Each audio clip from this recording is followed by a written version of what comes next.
So welcome everybody, and today we're going to have a very interesting subject or topic that we're going to talk about is, have big corporations lost their soul? And the reason why this has come to me is that as a financial advisor, I have to look after my clients, and we've become so highly there's so many rules and regulations we have to abide by now that we so we just have to make sure that we stick to the laws and rules. And part of a financial advisor is we want to do the best we can for our clients. And in 23 years of being a financial advisor, I've never had to complain about big corporations to authorities. That is until this year. In the first instance, I had a client that I helped out with some insurance with Australian Super. And I contacted Australian Super, just made sure it was all done correctly. And as it worked out, I set it all up and got the insurance. But Australian Super didn't add the insurance. So I contacted them and said, well, we need to fix this. So they told me that I need to do something else, switch from one account to another. I went ahead and did that. And then she still didn't get her personal insurance. So I then went back to the complaints department, and this is the process you go through, is you go to the complaints department and said, from the direction from your call center and your advisors, you've told me to do such, and such, and it hasn't worked. And they just came back to me and said, well, that's just bad luck. We're not going to help you out. And I go, what? You've got a client that's got their money with you and you just don't seem to give a shit. And so I went to AFCA, which is Australian Financial Complaints Authority. Is that right, Brendan? And so I went to them and I complained to them. And guess what? All of a sudden, Australian Super have come to the party and reinstalled that, and they apologised. But why did I have to spend? It took about 6 or 7 months just going through this whole process. And there's a few other stories that I'll see if I can add in. But let's ask. We'll start with Sally. Do you think that the Australian big, and I've found this more so since COVID, do you think that the big corporations are just not giving a damn about their customers anymore?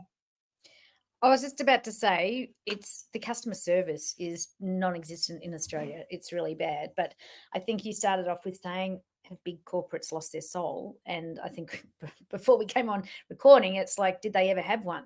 But, I just look at even like the post offices and the banks, everybody used to start out at the bottom and work their way through. So it was like a bit of a family, and there was a bit of it's a different type of culture, but it was a community that people went through. I've got a friend who's only just recently left the post office and started there in the mailroom at 16 and worked his way up into his 60s, in the different tiers. Well, that sort of succession plan doesn't work anymore. There's no loyalty left at all. And that's where I think part of the soul, well, it's the values of the company is what it comes down to at the end of the day. And the values represent who they are. And they're quite soulless values in many ways. A lot of the big corporates anyway. That's just my opinion. Well, the day of the gold watch is gone, I think. Yeah. I also have a client. I also have a client that works for the ATO, and he's worked in the mailroom for, I don't know, 40 years, and he comes down from the Blue Mountains. So it's an hour and a half journey there and back, and he's been doing this for 40 years. As it so works out, he's never had a big salary, but he's done okay financially. I don't know, he's bought property. Brendan, what's your take on that? Well, look, as usual, this is such a huge topic that it's very hard to try and summarize it quickly. Two historical references. The most powerful companies in the history of the world were the Dutch East Indies Company and the British East Indies Company. The Dutch basically opened up, and that is a very polite way of describing what they actually did, the spice routes from Indonesia and South Asia to Europe in the 17th century. The British East India Company effectively created an army and created the British Empire by taking over India in the 18th century. So there wasn't a lot of soul, if you want to put it that way, in either of those operations. And large companies follow that theme throughout history, to my view. The second, that's one historical reference. The second one is more recent. Google is less than 30 years in existence. Its motto was, do no evil. They scrapped that motto about 10 years ago.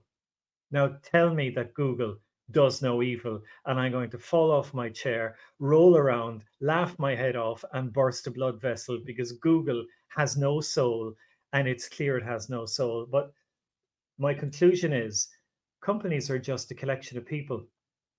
And you can look at the really good people you know, you can look at the average people you know, which encompasses the vast majority of us. And you can look at the ugly, nasty, evil people who actually claw their way to the top in politics, military, economics, business, etc.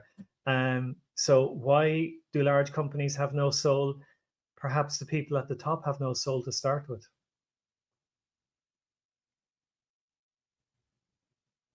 Oh, you just muted, Paul.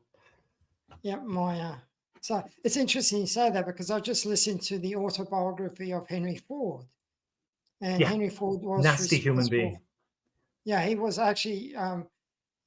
There was one year where he made too much of a profit, and he gave, and this was over 100 years ago. So cars cost like $600-700. He made too much of a profit, so he gave everybody that bought a car $50 refund because he felt guilty about making too much.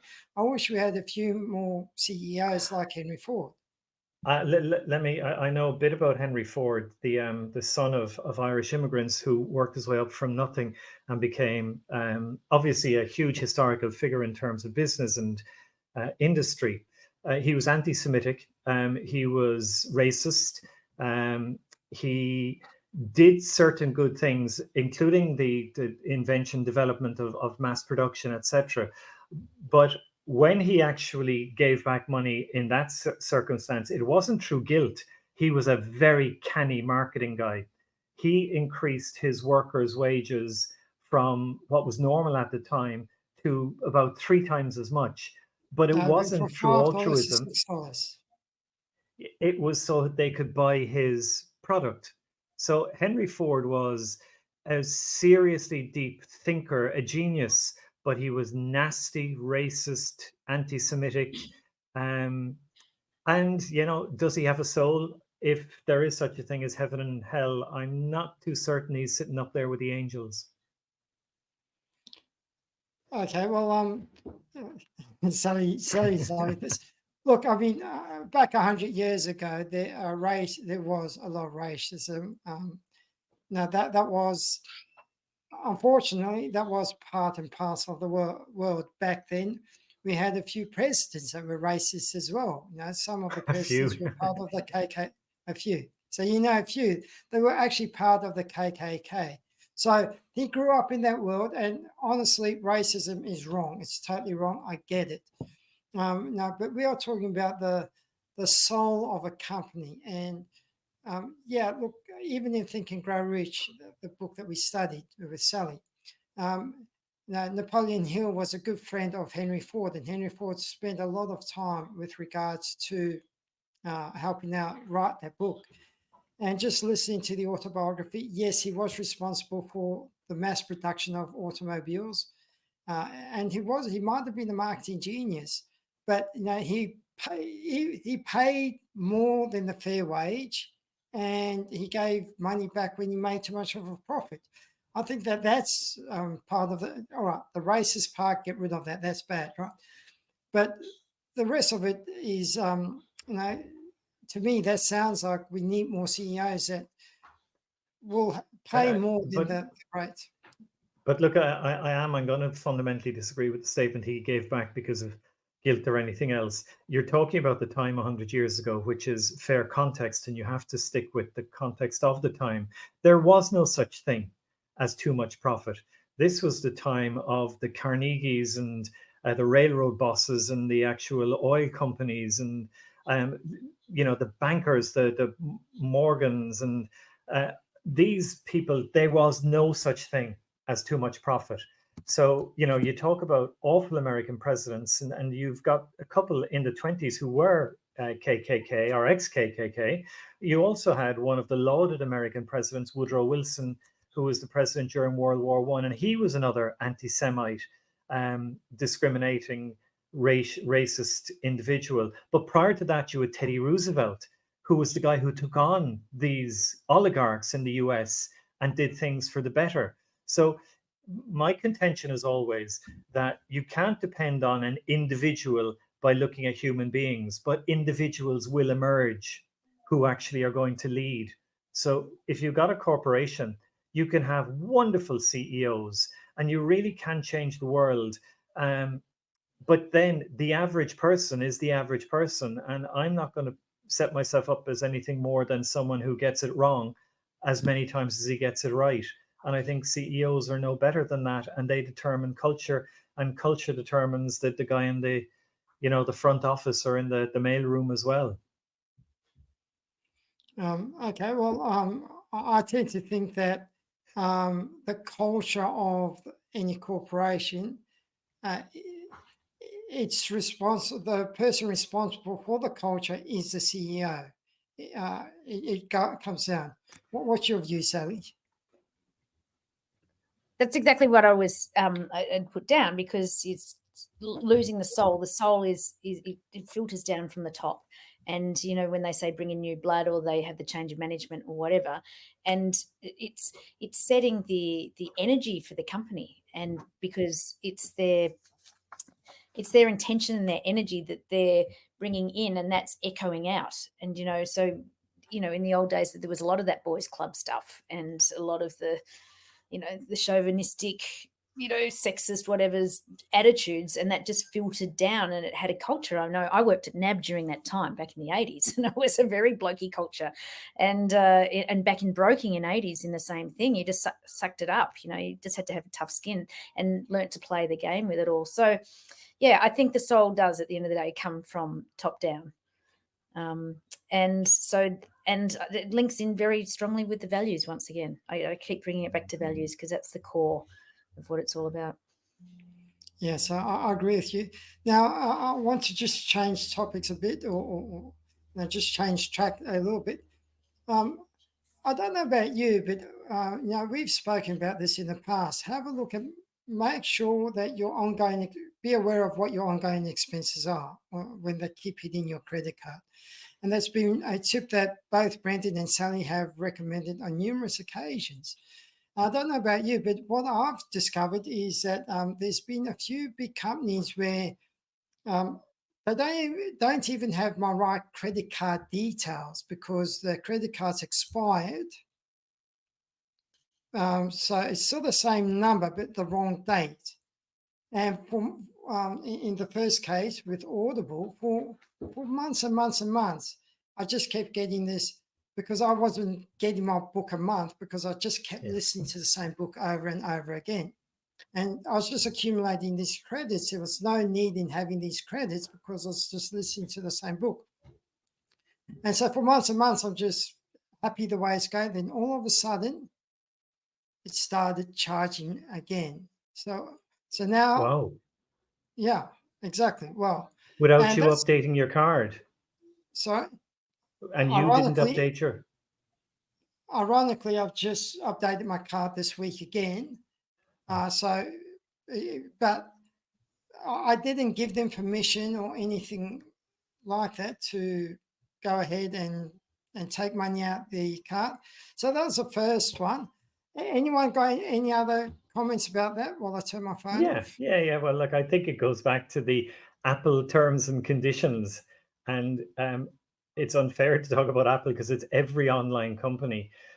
If you put 262 pages of small print on a phone app, who's going to read it? Yeah, tick it. And then what's in there, that's the problem. And we all do it. Every single person does that. So if you dig into the T's and C's of Audible, they probably said something, you give us unrestricted permission to do whatever we want. And if we want to take the small toe off your youngest child, we're entitled to do that legally. So we're screwed.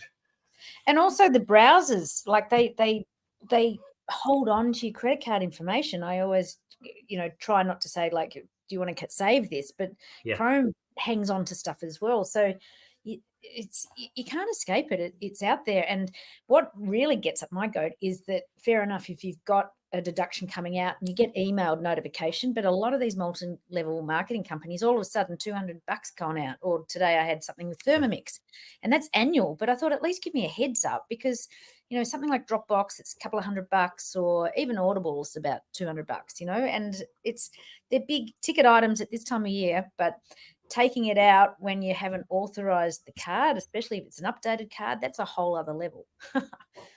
Can I make a suggestion?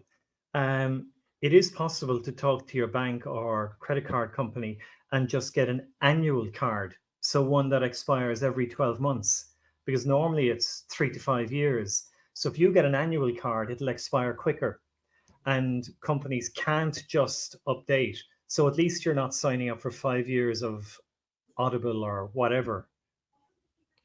But the whole premise behind getting an annual card is it just adds more work for you just to monitor all these repayments. But as you're saying, that was Audible that did it. I've got 1-300 number for my business, and all of a sudden, like, it would always let me know how much credit I've got, and then when it got down to like $1 or $2, I'll just top it up again. All of a sudden, it's just doing it. Once it gets to like $5, it's like, this is twice in the last few months. Has anyone else experienced that, or is it just me? No, you get it. The travel as well, the little card linked. We have it down here. I don't know what it is up there or over there, but same sort of thing. It automatically tops up when you get down to a certain level. Yeah, I mean, this is what we've been talking about all year too, Paul, though, that where we're being managed by electronic money. So it's all smoke and mirrors. You got to have your finger on your pulse. They bamboozle you, like Brendan said, 260 pages of fine print on an app, as if you're going to read all this shit. And it's everything. It's just manipulation through the electronic use of money. And it's taking our control away, or our knowledge, and also us being in the driver's seat of our own cash as well. But what we're obviously talking about here in general, the bigger picture, is the impact of technology and how we do things. So we absolutely correctly are complaining about all of this. But the other side of that coin is it's given us access to enormous resources, services, simplicity. The banks, for example, name one normal human being that has a good thing to say about a bank. And yet I can go online now and I can buy something from Outer Mongolia that's going to be delivered in 7 days using a tiny piece of plastic and 16 numbers that I couldn't possibly have done a few years back. So we're trading off simplicity and service for lack of control. And it's okay if you realize what's going on. And I think most of us half realize it because we know that Google is doing shit with our private information. But the other side of our coin is we're saying, the convenience is just too much. I'm not going to stop doing it. So we're not, to use the Brexit phrase, we're not taking back control. We're choosing to actually hand over control to these corporations. And then we've got to be aware of the consequences. So the question becomes then, with all of this ease that we switching over, is that where the soul's been lost, because the companies realize that we're just being too carefree with regards to. Yes, Sally. I was going to say, just reminded me, I did a first aid course a couple of weeks ago, and it was 5 hours. And I'm thinking, I can't connect into what they're talking about. So they've got these people talking, and I had to put subtitles on. It ended up, it was AI. And then when we were in one of our groups, they said it's because it's not real energy, and so we can't connect to the people. Do you know what I mean? Because it's electronic, and it's not the soul. With energy, you can feel it, but you can't feel the energy when it's It's created No. like that. And that's what our economy is becoming like. Like, look, I started out in Mondex, which was chip cards, when the banks were investigating into using chips in our cards, like back in the early 90s. And then having a national ID card or whatever with a chip card where everything's known about us. And now we're talking about chips in people. Yeah. It's frightening the line that it's going down. And because we're quite complacent and go, oh yeah, well, it just makes it easier. At the moment, my kids don't have physical cards; they just tap through their phone. But now it'll be tapping through your arm because it's putting you. Oh well, what's the matter? And we could get started. It's a bit like that with the whole J thing, with COVID. It's just like, I don't know. Well, I think there's a lot of people since COVID, and Brenda might not agree with me, but I think there's a lot of people since COVID have been questioning what's actually been happening with big corporations, with government, with doctors, with all of those things. And it's funny you mentioned your first aid course where that was all done by ChatGPT or artificial intelligence. AMP I think it was AMP, but there's a big company that decided to use AMP for its marketing plan, and didn't realize that once it's done in ChatGPT, it's done for everybody. So everybody goes see their marketing plan for a big major corporation. Yeah. Right. But if this conversation reminds me of something I heard many, many years ago, you can divide the world into three sorts of people. The people who make it happen, the Elon Musks and the Henry Fords, etc. The people who see what's happening, and maybe that includes us. And then 90% of people who stand by and go, what's happened? And therein lies our problem always, in that, politics is a very good one because it's high profile. You get someone, and then let's not go to the obvious, but you get someone, take France for a good example. Everybody in the world can virtually name the president of France, but nobody can name any other French politician because the guy at the top stands out. And those who are interested in politics are watching him, but then everybody else is going, he'll make a decision. He'll do it. We'll watch it. We'll wait. We'll go out in the street and we'll protest. What are we protesting against? I don't know. COVID, furry bears, wearing the wrong color. It's the complexity in the world is just impossible for any individual or small group of individuals to deal with. And the 2008 financial crisis, I think, was almost the best insight into how the world truly, truly works. There was no conspiracy. You had an enormous collection of educated idiots in the US in financial structuring who thought they were doing something genius. And instead, all they were doing was piling up mountains and mountains of risk. And when the bubble bust, the whole world suffered. And then people went, yeah, that's the reason. But nobody saw it beforehand. And we are building complexity that we don't understand until afterwards. See, Brendan, I think if you watched the movie The Big Short, there were a very small few people that knew it was coming, and they tried to short that market. But the problem was one in a went billion. for so long. I know that just went for so long that they manipulated the market for so long that they were out the market when the crash actually happened. And look, in Ireland, which is one of the worst hit countries, there was one economics professor had been banging the drum for 5 years. And the Prime Minister in Ireland said, anyone who takes that attitude should just go off and shoot themselves. People don't want to listen. They do not want to listen until afterwards. And then we all go, oh, yeah. Oh, that was obvious. Oh, yeah, I saw that coming. And we dodge responsibility. The collective responsibility thing is the thing that we usually dodge because we all sign the Apple terms. We all actually complain about the banks, but we're not out in the street protesting against, Woolworths or Coles doubling their prices during COVID. That is just absolutely reprehensible. I agree with you. Yeah. Well, I suppose to finish off, I'll start with Sally first, right? Now we're talking about these big corporations and people. Brendan's saying 90% of people aren't fighting back, but do you think people are becoming more aware generally? And do you think that, because my belief is that we're going to hit a tipping point, and the tipping point comes when you've got nothing to live for. Now, they keep taking so much, the gap between the haves and the have-nots becomes so big.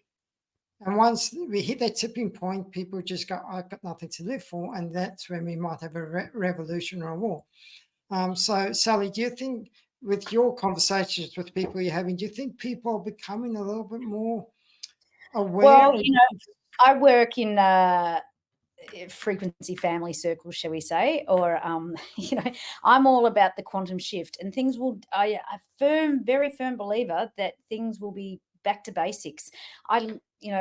As a small business going out with a little niche product and stuff, the values are all about bringing it back to manufacturing in Australia, keeping it local. And if people are prepared to pay a little bit more for a soulful company than a soulless, and I've got a big shopping strip down here, and the vibe is very much into the smaller boutiques and helping and supporting each other. I've got to say, they all banded together a lot during COVID because it was a tough time, but it is coming back to basics. And I'm a firm believer the truths will start to be revealed, and we'll see these large corporations start to crumble, and we won't be needing a lot of what they offer, shall we say. It's going to come back to community, collaboration, connection.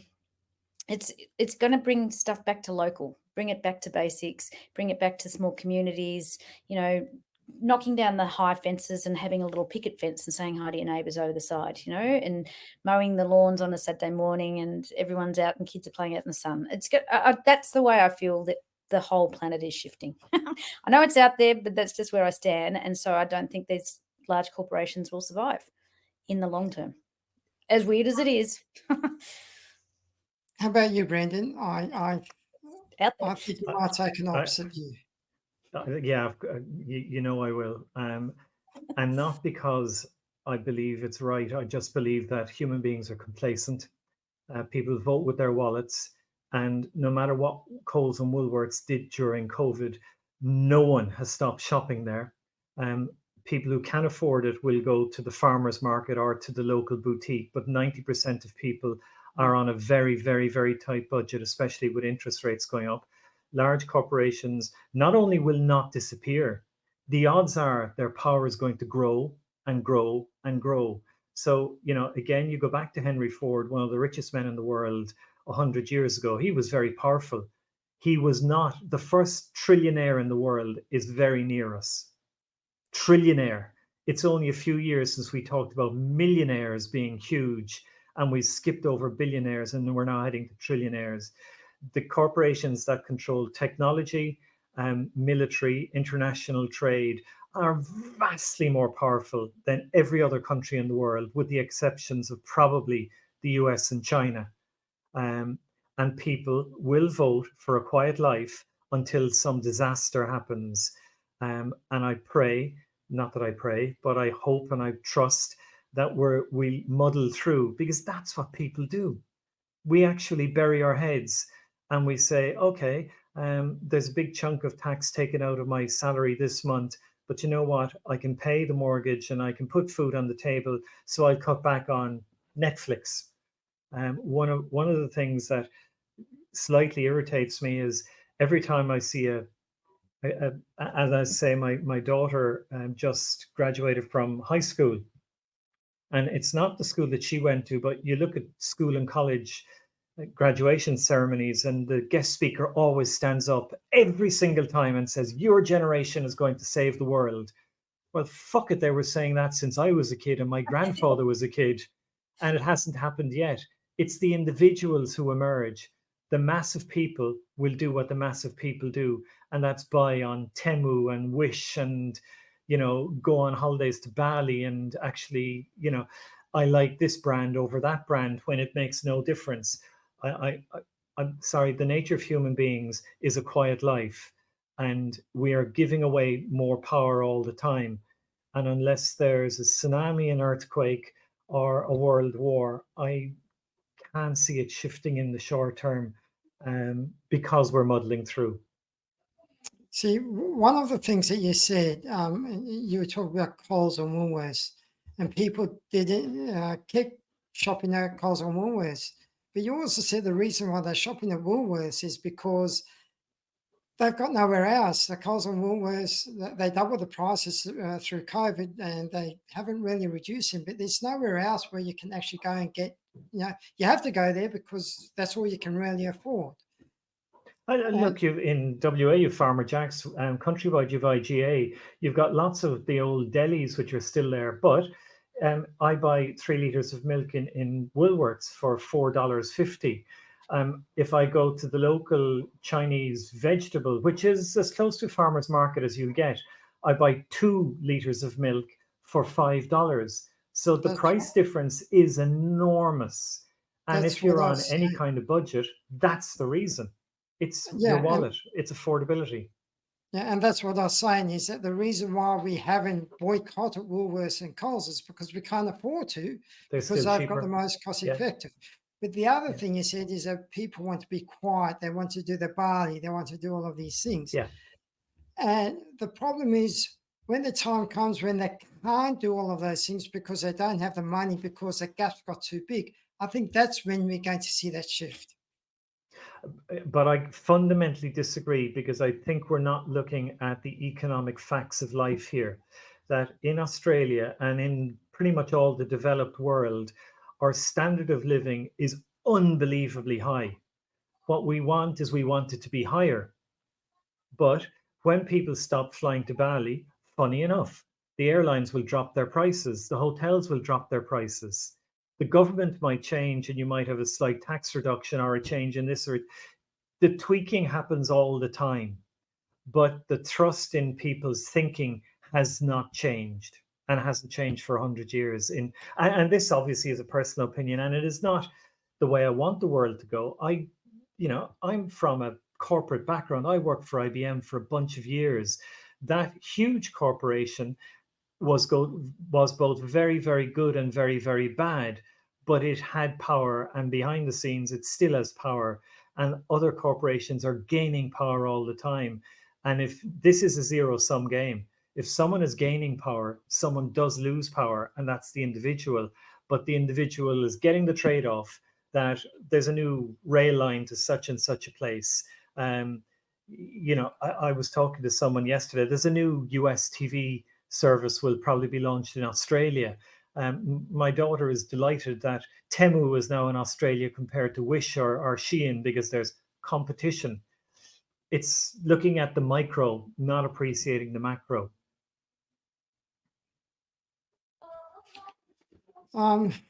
So I think if you have a look historically, we've always had civil wars, we've always had wars, we've always had revolutions, and that's just a cyclical cycle of the human being. And I think that even Robert Kiyosaki, I know you might not be a fan of Robert Kiyosaki, but one of the things he said is that as soon as you go off the gold standard, you're heading towards a civil war or a That's revolution. bollocks. That's fundamental ignorance of economics, to be honest. Well, we don't have the gold standard, and historically, every time we've gone off the gold standard, that's what's happened. So you can call it bollocks, but that's just, if you look at history and the facts, that's what's happened. Look, correlation is not causation. During really hot days, the sale of ice cream goes up. During really hot days, the number of drownings goes up. Selling more ice cream doesn't cause drownings. In the same way, you cannot have a modern economy on the gold standard, and anyone who doesn't understand that fact doesn't understand economics 101. You cannot have a modern economy on a gold standard, because you have a limited amount of gold and you have an expanding economy. You cannot. It is literally economically, physically, chemically, biologically impossible. It cannot be done. And Kiyosaki makes good points, and he does actually have good points to make. But like guys like Jordan Peterson, some of the stuff he says is just for clicks and nothing else. People don't understand the gold standard. When you had a very limited economy where people did not have access to credit, the gold standard was appropriate. Where you have access to credit, the gold standard is not just inappropriate, it's irrelevant. I think that's the big problem Crypto we're facing. crypto proves it. Crypto proves it in every sense. Brendan, I think that kind of like proves the point is it's the debt that's creating the biggest problems we've got. Yes, I don't know. I agree with that. I do agree with that. And it's But the gold because, standard doesn't stop debt. but it doesn't allow debt to become uncontrollable. I It mean, does. Look at World War II. Look at World War II, when all countries were on the gold standard. And in history, no country has incurred more debt than Britain during World War II. And the yeah, gold standard was appropriate. yeah. It is the political will is what And controls debt and economy. and the outcome of that, Brendan, was that and we spoke about this last week or the week before. The government's decided that the way to reduce that debt was to Devalue. tax the people, and all of a But also sudden, to devalue. So yeah, let me give you an example on the gold standard. If I take a small nation with 1 million people that's got 100 tons of gold sitting in its vaults, and its economy is based on the gold standard, so the only money is related to that 100 tons of gold. Something really, really bad happens, and instead of $1 to the microgram of gold, they turn around and they actually say, you know what, we're going to make it $2 to the microgram of gold, or $10 to the microgram of gold. They just devalue and devalue and devalue. So the gold standard is a red herring. When countries, Britain, and I get the number wrong, but over 1,000 years since the 13th century, Britain has devalued its currency about 12 times and defaulted on its debt about 6 times. So the gold standard is a complete and utter red herring. When you have an economy that's based on technology, it means that you walk in to your local bank and you actually say, hey, my name is John. I actually earn $250,000 a year and I want to buy a house. Will you give me a mortgage? They'll picture the boxes and then they'll say yes. That has just created the money to buy your house. And you know this, Paul, that's but right. it has nothing to do whether we're on the gold standard or not. So the question then becomes, Brendan, and sorry, Sally, I need you to come and chime in as well. The question This is becomes, digressing. you've just turned around and you said that they've created the money. So why do they call it a home loan? It's not a loan, it's a creation of money. Oh yeah, I agree, but that's the nature of a balance sheet. So their asset is your But that's liability. lie. I mean, It depends whose point of view you're looking from. well, I mean, what's the definition of a loan? A definition of a loan is that you are lending money that you have. Yeah. No, it's not. It's not. From your point of view, it's lending money that you have. But from my point of view, if you tell me that I can now go down the road and I can spend $100 and using a piece of plastic, and I do that, it doesn't matter if you've nothing in your bottom drawer. I've spent it, and the guy who's taken it has accepted it, and it goes around in a circle, and hopefully everyone does enough that the circulation of money allows me to pay you back eventually. This is the complexity that we're talking about. And that's a simple example of complexity. Yeah. And the whole thing of the banks is, and this is part of, I suppose, the way I see the world, is part of the enslavement of the human race to the system that we are part of. Now, we go to the bank, we say, we want to borrow $1 million for a house. The bank turns around, it creates $1 million, makes us responsible for paying that. Yeah. Then it keeps, so it's got a promissory note. As a promissory note, that is a definition of currency. It then can use in factoring. It can lend out 9 times or create 9 times the amount of money of that. Yep. And it keeps a title deed, which is also a definition of currency. So our $1 million that we pay for a house, the bank's made $18 million or created $18 million. That's how the money's getting out of control. Look, I'm not disagreeing with that, but when you talk about enslavement, it's voluntary enslavement. but 99% of humanity walks into these arrangements without sure, because they've got considering the nothing else to do, implication. Brendan. They've got nothing, no other way to do. You want to live in that house. You want Yeah. your house. You have to play by the system. Yeah. So anyway, look, let's go on to Sally. You got any thoughts on this? Keep You've me been out of it. listening. But I mean, to be fair, what Brennan said is absolutely true, that it's going to be in the foreseeable future. You can't see any change than the big corporates still existing no matter what. But I think ultimately down the track things will change. But it's not going to happen overnight. But and I keep banging on about values of the soul of a company. It's linking it to the values and from the top down the CEO. So yeah, that's I think it's time for change, and I think it will. The little guys are starting to, build up a bit more. And like, we've got the Audis that existed. It used to just be Coles and Safeway, and so we're having sort of, and it's like Bendigo Bank when it used to be the four main four pillars. There are new players on the block that take time to sow their seeds and build up, but I do think eventually we will get there. Maybe not in our lifetime, who knows? But I think change will come eventually. That's a bigger picture thing. That's a big jump. I won't disagree with that, but predicting the change is the hardest thing. Yeah, look, I think I agree with Sally. I do think change will come because. Well, look at COVID. Who knew that would affect the whole entire world? So anything is actually possible, Brendan. And next year there are supposed to be more natural disasters occurring and that sort of thing. So well, climate change we haven't even mentioned today. Yeah. And as Let's I not saw, go down the climate change today. no, we can't. It's too big. But 2024. I just saw a reminder that Australia has offered citizenship to every person who lives on Tuvalu, that little island. I think they've got about 50,000 of a population in the middle of the Pacific. And that's just a recognition that some people are going to suffer more than others. Mm. Look, Well, watch this space, hey? This is why this group is important, to talk about stuff and, debate it. Yeah.